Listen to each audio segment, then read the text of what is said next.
There is perhaps no hotter actress in Hollywood right now than Alicia Vikander, recently nominated for 2 Golden Globe Awards, a Screen Actors Guild Award, as well as a Critics' Choice Award, with talk that an Oscar nomination will be next. Her portrayal of real-life Danish artist Gerda Wegener is at the heart of the film The Danish Girl, and Alicia joins me here in studio. What a pleasure to have you. Honestly, it's great fun.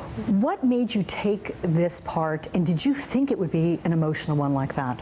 I think I had heard about this script and how kind of epic everyone thought it was, and I think I went on exactly the same journey. And it's hard to write a very good script, and it's one of the few times in my life when I've read a script and I realize I'm on the last page, and I kind of had that emotional journey just reading it. And I was I had heard about that it was about the Lily Elbe story and about her transitioning in the early 1930s, but I was mostly struck by the realization of that it was really this epic, big love story at the heart of it. Yeah. And an insight in all the stages a marriage can go on. Yeah, absolutely. These two, they were these very avant-garde, your character, very, very avant-garde there in the 1920s and 30s as an artist. I know and a working woman. Working woman as well.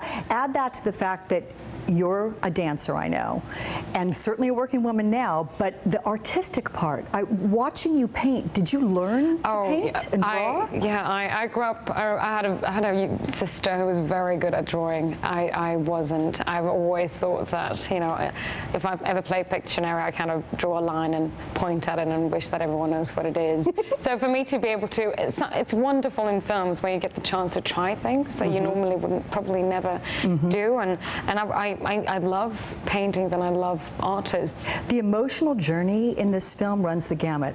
At the start, you're sassy and you're confident. You become somewhat insecure, uncertain, and you are deeply in love and heartbroken at the same time. I mean, what a journey you take there.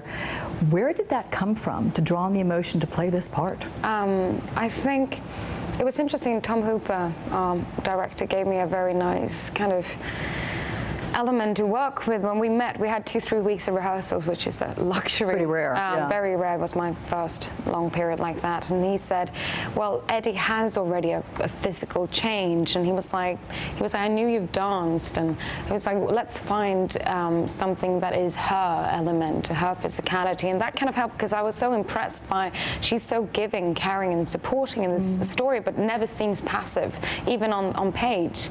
And so it was fun to kind of try and find that kind of energy and force to her. Well, in terms of emotion, I think there is no more emotional scene than the one that we're going to take a look at right now. So for all of you who haven't seen The Danish Girl, or for those of you who have, let's take a look.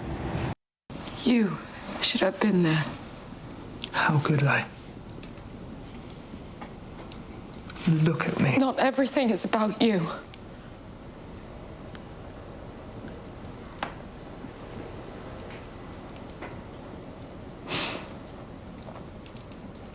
I need to see Einar. Let me help, please. I need my husband. Can you get him? I can't. I need to talk to my husband. I need to hold my husband. I need him.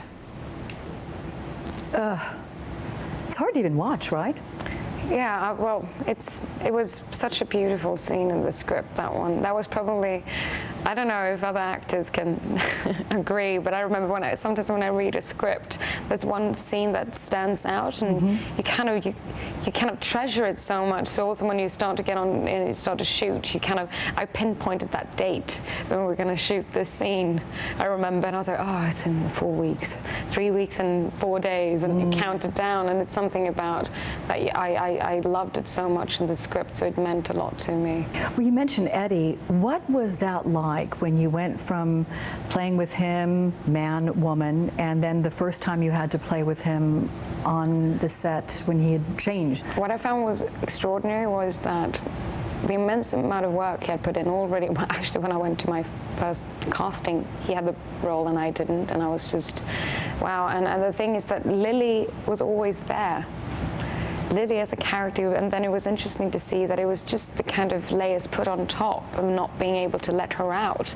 And that I thought was extraordinary to see, that it was almost like peeling the layers off between those scenes in the transition from the beginning to the end, and that shows an immense amount of profound character work I've already have discovered. Best of luck during the awards season. You're certainly deserving of all of the accolades, and you're absolutely lovely. So continued success to you. Thank you so much. Thank you, Alicia. Thank you.